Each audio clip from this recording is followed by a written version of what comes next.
परमात्मा के आते यम के दूत आकाश में उड़ गए, जैसे गिद्ध उड़ जाती है मुर्दे को छोड़कर खाते हुए, किसी पशु ने कोई लठवाड़ा आ जाता वो आकाश में उड़ जाती है, ऐसे परमात्मा के आते यम के दूत ने आकाश में छा गए, ऊपर खड़े हैं और इंतजार कर रहे हैं एक बार यू महात्मा जाए इस नाते फिर समारे। अब उसको पता था, अब इंद्र वो जो चंद्र विजय होश में आ गया, होश में आ गया तो सामने भगवान खड़े दिखे, उधर से वो यम के दूत दिखाई दे, शरणों में पड़ गया न्यू का न्यू।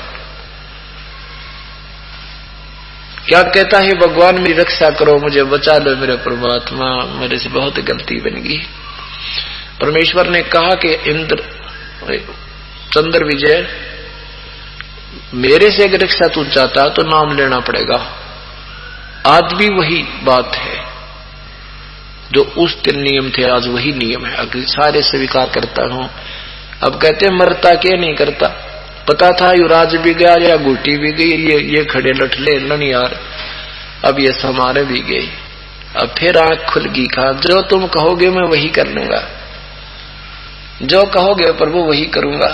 परमात्मा बोले मैं अपने कोटे से जीवन दूंगा, तुझे 2 वर्ष का आगे एक दिन नहीं मिलेगा। अगर तू भक्ति करना चाहता बेटा 2 साल में कर ले, कितनी करेगा, तुझे पुनर्जन्म देता हूं, तेरा नया आगे एक्सटेंड करता हूं तेरे जीवन को।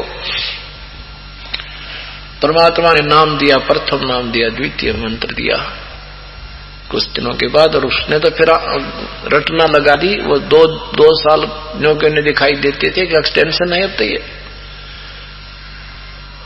फिर परमात्मा ने उसको भी और इंद्रवती को भी पार किया।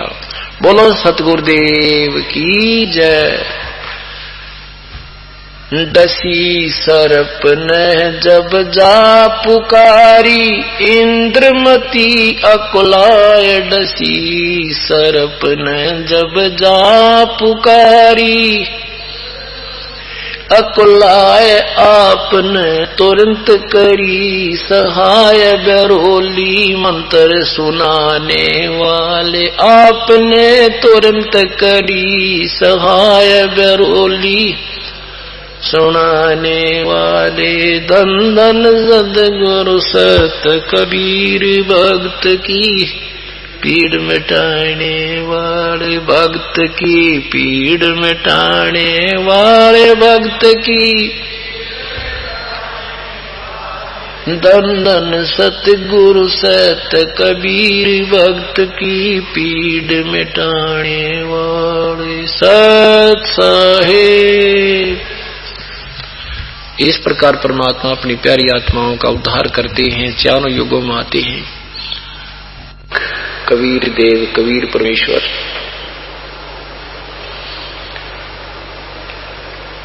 अपने सतलोक स्थान से चल करके यहाँ काल के लोक में आते हैं, और हम काल के जाल में फंसे हुए अनजान प्राणियों को स्वयं ही अपने निज घर का वो ज्ञान कराते हैं।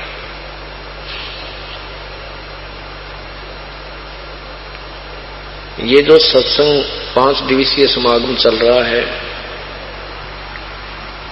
इसका उपलक्ष्य है कि वो पूर्ण परमात्मा 120 वर्ष तक संसार में रह करके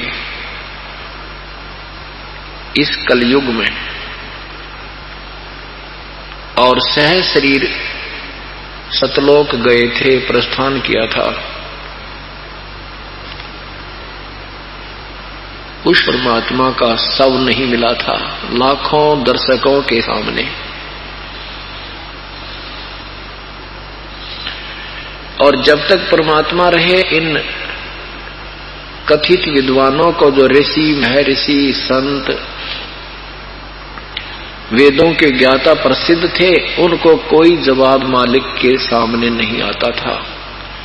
परंतु कारण क्या था कि उस समय अपने पूर्वज जो थे वो अशिक्षित थे, और उस शिक्षित वर्ग ने एक बैन लगा रखा था कि कोई भी अन्य जाति वाला संस्कृत नहीं सीख सकता, क्योंकि सब सद्ग्रंथ संस्कृत में विद्यमान थे।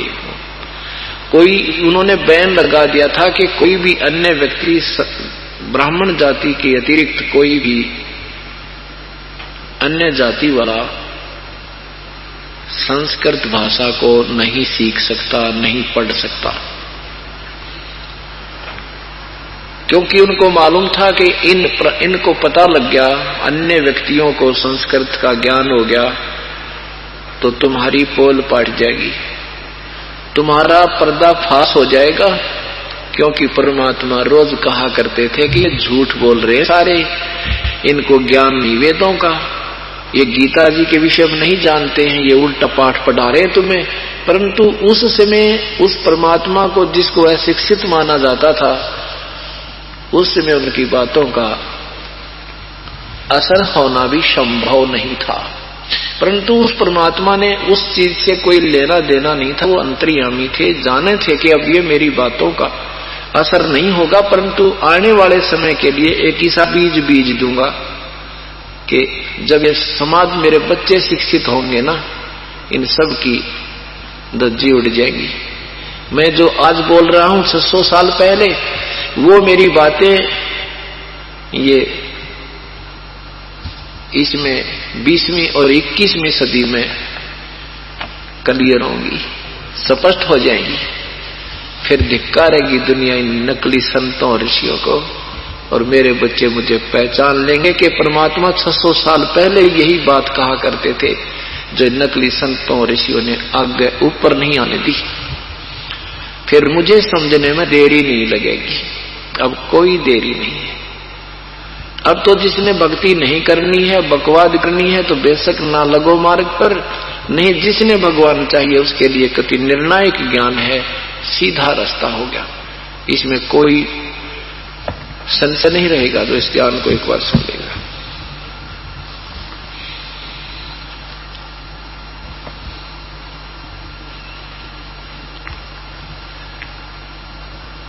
परमात्मा हमें एक ही बात पर जोर देते हैं हमारे लिए कि तुम परमात्मा की भक्ति करो, तुम पूर्ण परमात्मा की भक्ति करो, अनुपासना मत करो। पूर्ण परमात्मा कौन है, कैसा है, इसके विषय में हमारे सब सद्ग्रंथ गवाह हैं। जिन महापुरुषों ने आंखों देखा परमेश्वर को, वो गवाह हैं। लेकिन हमें जो ज्ञान दिया गया उसके विपरीत दिया गया कि परमात्मा निराकार है। ब्रह्मा विष्णु महेश ये पूर्ण शक्ति हैं, अजरो अमर हैं, इनके कोई माता पिता नहीं। जबकि उन्हीं भगवानों के जीवन चरित्रों में लिखा है तो नासवान है। इनकी माता दुर्गा है, पिता इनका ज्योति निरंजन काल है, ब्रह्म है, क्षर पुरुष है। इसको सदाशिव, महाशिव, काल रूपी ब्रह्म आदि नामों से जाना जाता है। और वो परमात्मा 600 वर्ष पहले अपनी यही बात, यही वाणी, अमृत वाणी बोल कर गए थे, जो आज सभी सदग्रंथों से मेल खाती है।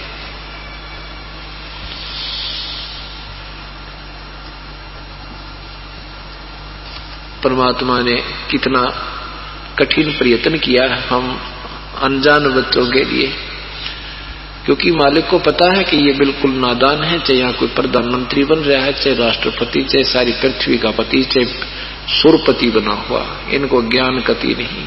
ये तो बालक अबोध बच्चे हैं। ब्रह्मा विष्णु महेश को भी कोई ज्ञान नहीं, तो आम जीव को क्या होगा? ये तो भोले भाले उड़ जा रही है। तो इसलिए परमात्मा रहम करते हमारे पर, आते हैं, हर युग में आते हैं। जैसा आपने पिछले लगातार 2 दिन के सत्संग आप सुन रहे हैं, वो परमात्मा चारों युग में आते हैं।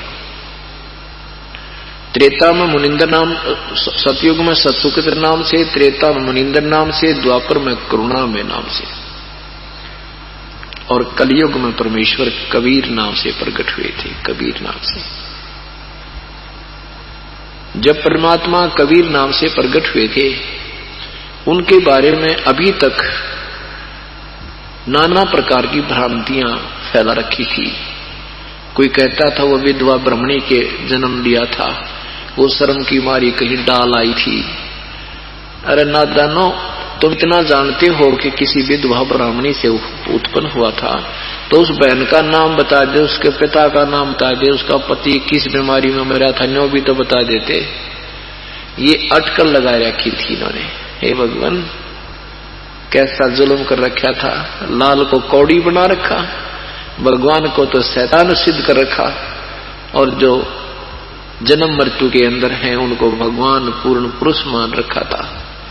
लाल को कुर्डी में डाल रखा था, रूड़े में कूड़े में डाल रखा था, और कौड़ियों की गठरी बांध रखी थी।